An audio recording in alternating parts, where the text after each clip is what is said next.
Hello students, this is Neha Dikshit and I welcome you all to Vidya Hut. Geography का एक नया chapter start करने वाले हैं, क्लास 7th इन्वायरमेंट।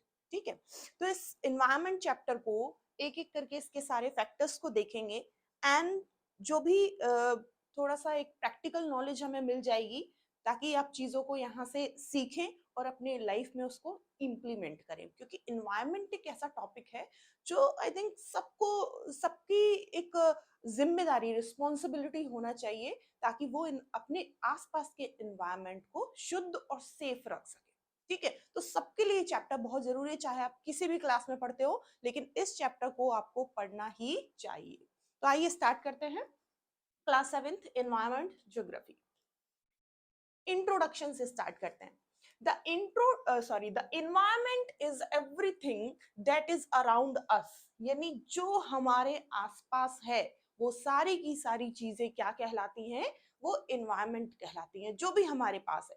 जैसे कि हम अभी बोल रहे हैं और आप सुन रहे हैं, जैसे कि हम सांस ले रहे हैं, हम पानी पी रहे हैं, हम किसी जगह पर रह रहे हैं, हम खा रहे हैं, हम खेल रहे हैं। ठीक है, वो सारी की सारी चीजें जो भी हमारे इंटरेक्शन में आ रही हैं, जो भी हमसे कनेक्ट हो रही हैं, वो सारी की सारी चीजें एनवायरनमेंट का हिस्सा है, हमारा पार्ट है।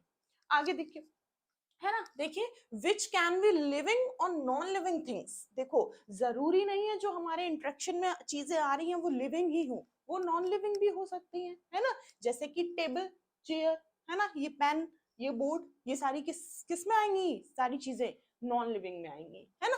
आगे देखिए, physical included, it includes physical, chemical and other natural forces. Natural environment comprises land, water, air, plants and animals. तो ये सारी की सारी चीजें जो हैं, यानी कि land, water, air, plants, animal, ये सब की सब हमारी जो एनवायरनमेंट का एक हिस्सा है। Human beings interact with the environment and modify it according to their needs, यानी कि सारी की सारी चीजों को जो हम लोग हैं, ह्यूमन बींग्स कौन है? हम लोग हैं। तो हम लोग जो क्या करते हैं, अपनी नीड के अकॉर्डिंग, अपनी आवश्यकता के अकॉर्डिंग सारी की सारी चीजों को हम मॉडिफाई कर लेते हैं, बना लेते हैं कि इस तरीके से हमें ये चाहिए, हम इसको मॉडिफाई कर देंगे। और इस तरीके, सपोज थोड़ी देर के लिए मान लो कि पानी का कोई नेचुरल सोर्स है ना, पानी का कोई नेचुरल सोर्स है, कोई नदी है, कोई समंदर है, कोई लेक है, कुछ भी है ना। ठीक है, अब हम उसको, हमें पानी से कुछ अदर थिंग बनाना है, सपोज हमें बिजली बनानी है पानी से, इलेक्ट्रिसिटी, तो हम पानी को किसमें स्टोर कर लेंगे? डैम्स में। तो पानी ही है, वो नेचुरल सोर्स था, लेकिन हमने किसमें कन्वर्ट कर लिया? डैम। क्या है? डैम नेचुरल जो है वो नहीं है। क्या है डैम? डैम इंसानों के द्वारा बनाया गया एक वाटर बॉडी है, जो कि हमने क्या करने के लिए रखी है? पानी को स्टोर करने के लिए बनाया है। तो हमने क्या किया? अपनी आवश्यकता के अनुसार, अपनी नीड्स के अकॉर्डिंग उनको मॉडिफाई कर लिया चीजों को। वही, वो भी इन्वायरमेंट का इनडायरेक्टली हिस्सा है ना, वो भी इन्वायरमेंट है। आगे देखिए, what is an environment and natural environment. कह रहे हैं कि क्या जो इन्वायरमेंट है और नेचुरल जो इन्वायरमेंट है वो क्या है, क्या दोनों में एक मेन डिफरेंस, मेन फीचर का क्या डिफरेंस है, वो देखते हैं। देखिए, the surrounding or condition in which a person, animal or plant lives। कह रहे हैं हमारे आसपास, सराउंडिंग का मतलब हमारे आसपास।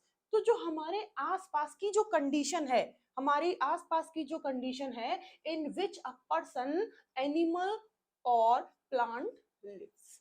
कह रहे हैं जो एक इंसानों, पर्सन, इंसानों के बीच का, एनिमल्स, जहां पे एनिमल्स रहते हैं, जानवरों के बीच का, एंड प्लांट लिव्स, जहां पर प्लांट्स हैं उनके बीच की, जो जितनी भी आसपास की दुनिया है, जितनी भी, वो सारी की सारी जो है वो क्या काम करती है? वो एक तरह से नेचुरल एनवायरनमेंट का, या फिर हम कह सकते हैं कि एक तरह से एनवायरनमेंट का काम करती है। यानी वही एनवायरनमेंट है हमारे लिए, जो हमारे आसपास की दुनिया है वो एनवायरनमेंट है ना। आगे देखिए, natural environment is a basic life support system. It provides us with the basic essential things like air we breathe. मैंने अभी जस्ट बताया कि जो हम सांस ले रहे हैं वो भी क्या है? एयर जो है वो एनवायरनमेंट का एक बहुत ही इंपॉर्टेंट कंपोनेंट है ना। वाटर, हम पानी के बिना जिंदा रह सकते हैं क्या कोई? नहीं रह सकते। तो पानी भी, यानी कि जो पानी है, वाटर है, वो भी हमारे लिए एक बहुत ही इंपॉर्टेंट कंपोनेंट है किसका, एनवायरमेंट का, है ना। We drink and food we eat, यानी खाना, खाना के लिए हमें क्या चाहिए, अच्छा खाने के लिए हमें या तो पेड़ चाहिए जिस पर कोई फूल फ्रूट लगे हो, या फिर हमें ऐसी कोई एग्रीकल्चर लैंड चाहिए जहां पर हम सब्जियां और गेहूं चावल ये सब उगा सके।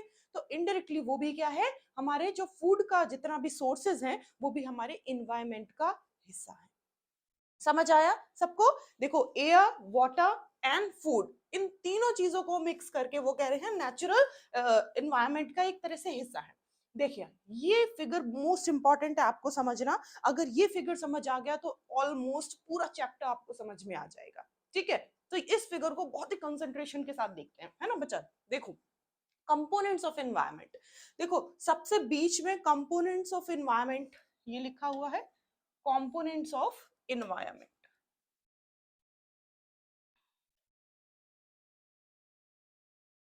कंपोनेंट्स ऑफ एनवायरनमेंट, इसके जस्ट साइड वाली ये वाली जो लाइन है वो कह रही है ह्यूमन मेड, और इधर वाली जो लाइन है वो कह रही है नेचुरल, और इधर वाली लाइन जो है वो कह रही है ह्यूमन।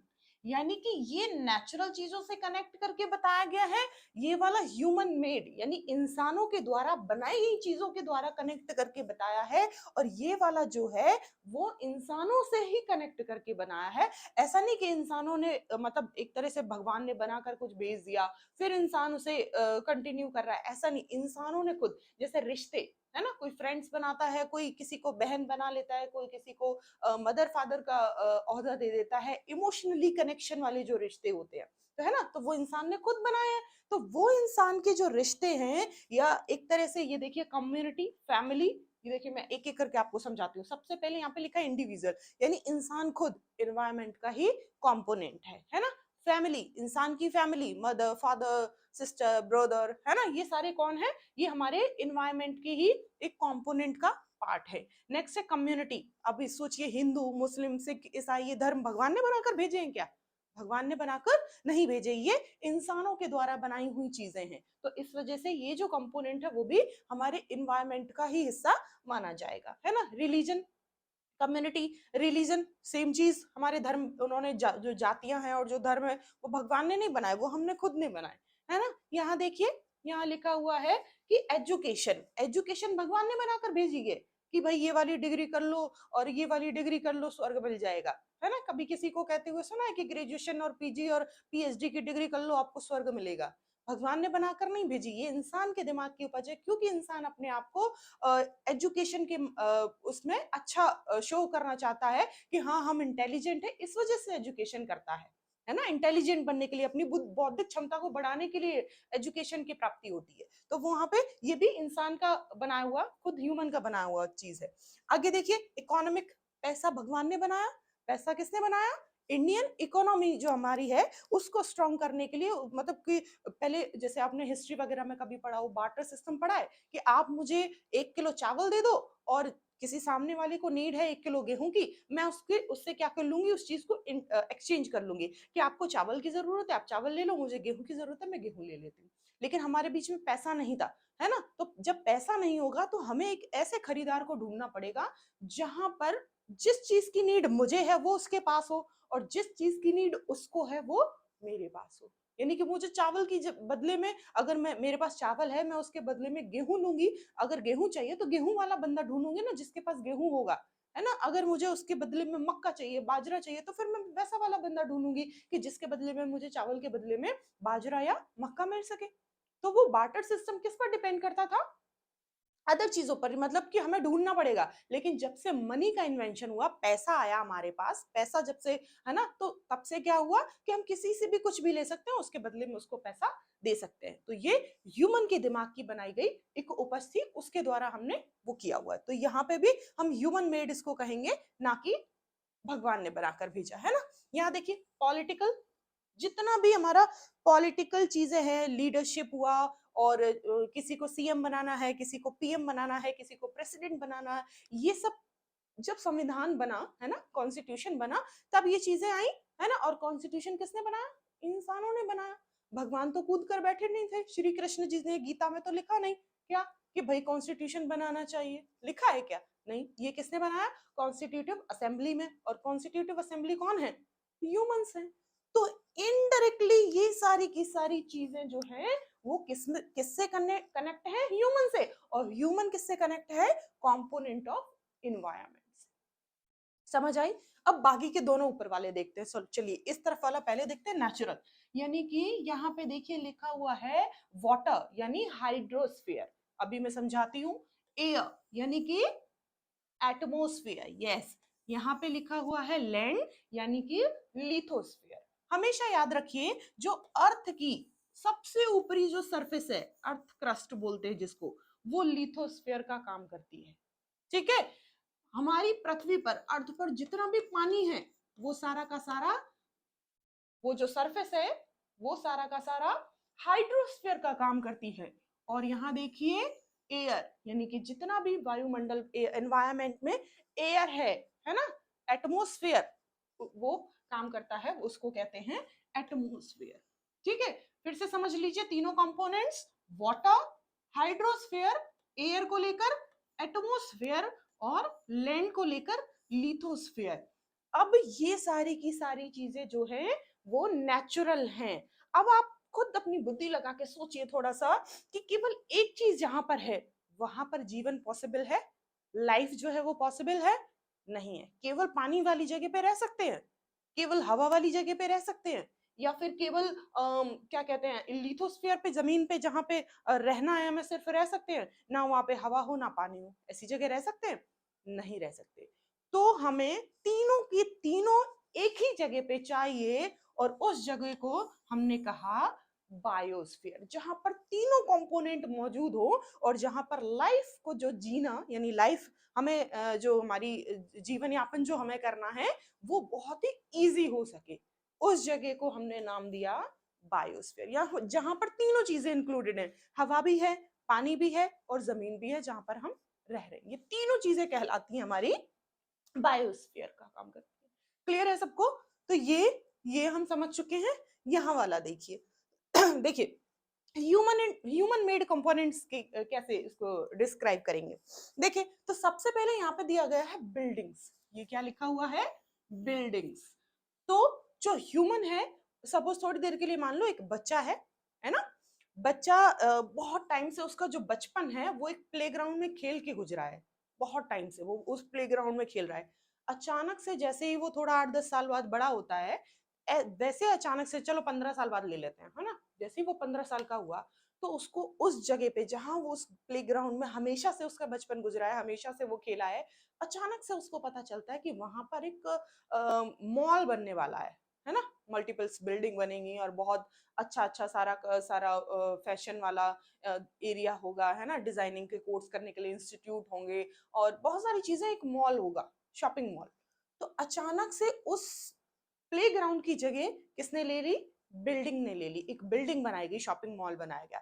तो अचानक से उसकी वो जो जगह थी जिससे उसका प्लेग्राउंड था, जिससे उसके इमोशनल कनेक्ट था, वो जगह बिल्डिंग ने ले ली। तो अचानक से उसको ये फील हुआ कि मैंने जो, हमारा जो इन्वायरमेंट है, मतलब एक तरह से वो जो ग्राउंड में खेल रहा था तब उसको जो इन्वायरमेंट वहां मिल रहा था, यानी तब उसके लिए जो वहां का एटमोस्फियर था वो न होके अब वो अदर एटमोस्फियर में कन्वर्ट हो गया, यानी कि अदर इन्वायरमेंट में कन्वर्ट हो गया। अब वो शॉपिंग मॉल है, हालांकि वहां पर भी लोग सांस लेंगे, कुछ खाएंगे भी, है ना, पिएंगे भी, पानी खरीदेंगे तो पिएंगे, मॉल्स वगैरह में खाते भी हैं, पीते भी हैं, सांस भी लेते हैं, लेकिन वो जो चीज है वो चेंज होके आई। तो वो किसने किया? वो बनाया किसने मॉल? ह्यूमंस ने बनाया। तो यहाँ पर देखिए ह्यूमन मेड में सबसे पहला पॉइंट हमने दिया गया है बिल्डिंग्स, यानी कि हम बिल्डिंग्स जब बना रहे हैं वो एक एनवायरमेंट को चेंज करके हमने एक अदर बिल्डिंग बना दी।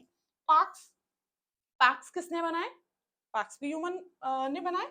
ब्रिज किसने बनाए? पुल, है ना, एक नदी है, हमें इससे इस तरफ जाना है तो हमने एक रोड बना दी, और जस्ट वो रोड किसके ऊपर बनी है? एक ब्रिज के ऊपर बनी है, पुल के ऊपर बनी है, ताकि हम गाड़ी इधर से इधर ले जाए। तो वो किसने बनाया? ब्रिजेस हमारे ह्यूमन ने बनाए। रोड्स किसने बनाई? जो रोड्स थी वो किसने बनाई? ह्यूमन ने बनाई। मॉन्यूमेंट्स यानी ताजमहल की बात करें, लाल किला की बात करें, ये सब मॉन्यूमेंट्स किसने बनाए?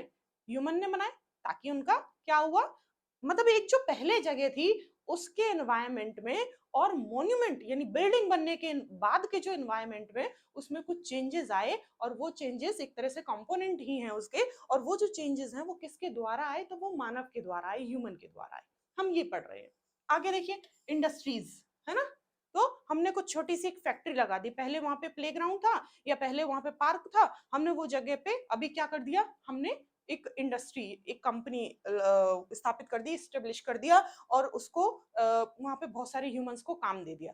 तो वो भी ह्यूमन ने ही किया है ना, बस फर्क इतना है, कन्वर्ट कर दिया चीजों को। ठीक है, तो ये सारी चीजें कंपोनेंट्स के, एनवायरमेंट के कंपोनेंट्स का पार्ट है। फिर से अगेन देखते हैं, natural, human made and human, तीनों जो चीजें हैं वो हमारे कंपोनेंट ऑफ एनवायरमेंट का हिस्सा है। ठीक है, आई होप कि ये डायग्राम अच्छे से आपको समझ में आया होगा, अदरवाइज एक बार और रिपीट करके आप इसी चीज को दोबारा देखिएगा, आई एम श्योर कि आपको क्लियर हो जाएगा। ठीक है, आगे आइए।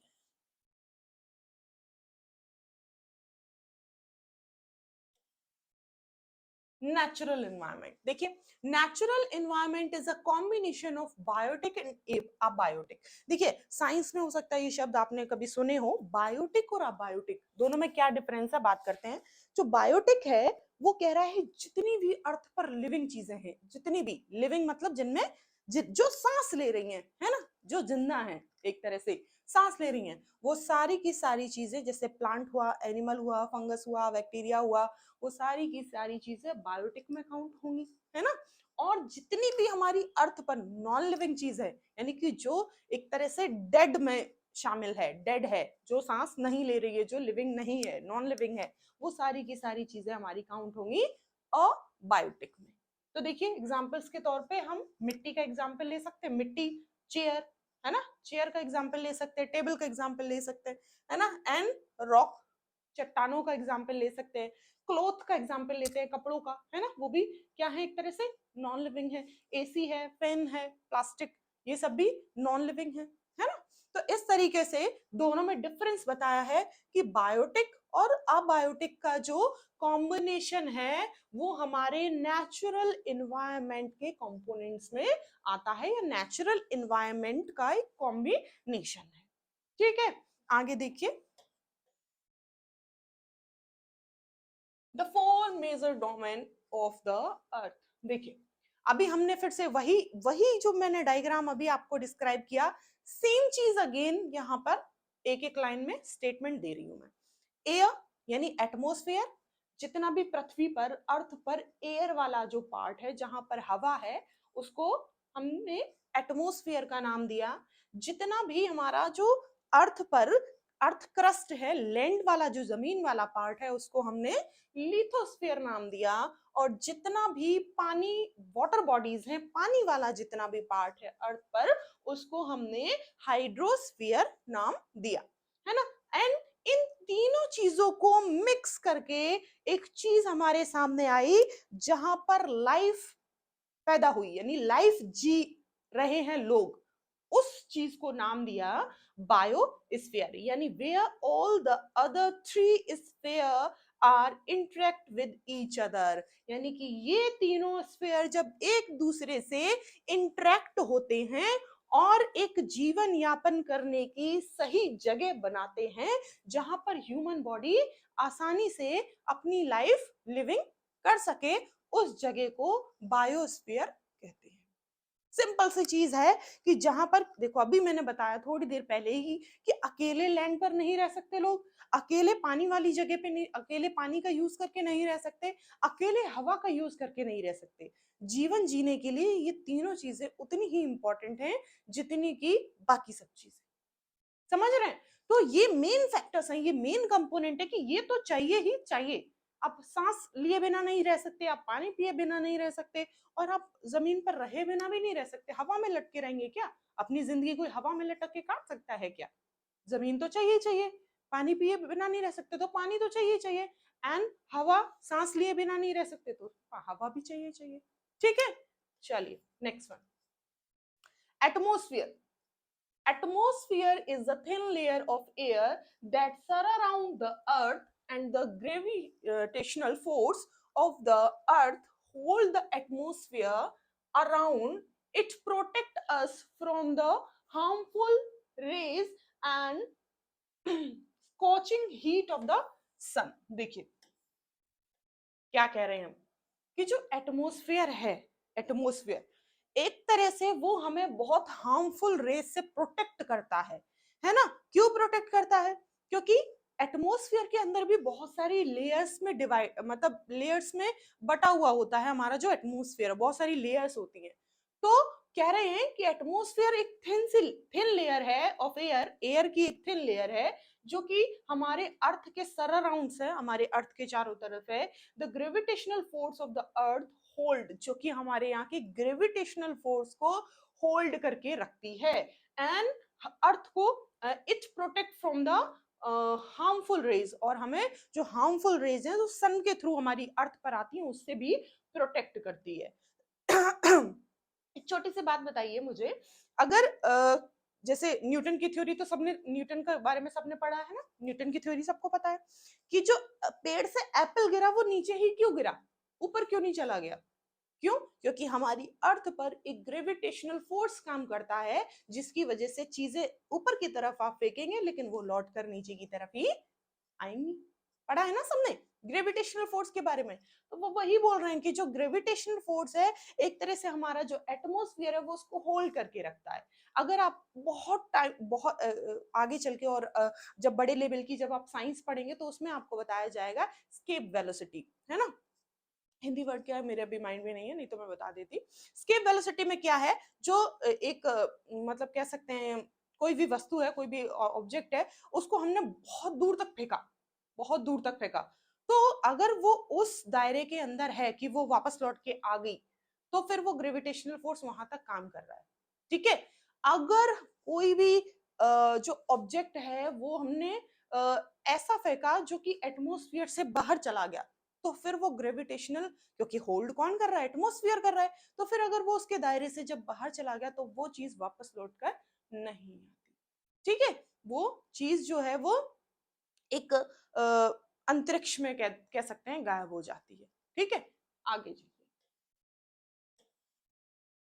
हाइड्रोस्फीयर देखिए, hydrosphere is referred to water, it comprise various sources of water and different type of water bodies like rivers, lakes, seas, ocean, etc. It is necessary for all living organism.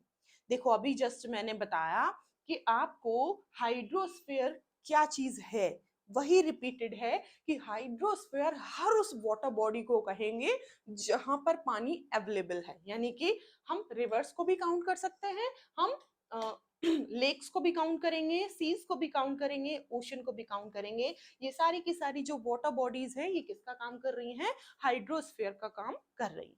ठीक है? और ये किसके लिए? Living organism, हर एक living organism के लिए जरूरी है, चाहे वो इंसान हो, चाहे वो जानवर हो, चाहे वो एक तरह से कह सकते हैं कि सी एनिमल्स हो, है ना? सी एनिमल्स इन द सेंस समुद्र में रहने वाले जीव जंतु, है ना? एक्वाटिक एनिमल जिन्हें कहते हैं वो भी हो। आगे देखिए, लिथोस्फीयर, सॉलिड क्रस्ट और the hard top of layer of the अर्थ। अभी मैंने बताया कि जो अर्थ की सबसे ऊपर, अर्थ क्रस्ट बोलते हैं जिसको, सबसे ऊपर की जो लेयर है वो हमारे लिथोस्फीयर का काम करती है, और वो किससे कवर्ड है? थिन लेयर ऑफ सॉइल, जैसे कि mountains, plains, valley and plateau यानी पठार। बायोस्फीयर देखिए, अभी हमने जस्ट बात की थी क्या, जब तीनों स्फीयर मिलकर एक दायरा बनाते हैं जहां पर हम लोग, यानी कि हम जो लिविंग ऑर्गेनिज्म है, हम जो लिविंग थिंग्स हैं, ह्यूमन, है ना, लिविंग एनिमल कहेंगे, वो अपने जीवन को यापन कर सके, वो रह सके लिविंग। तो उस चीज को हमने देखिए, a narrow zone of the earth where land, water and air interact with each other to surround life.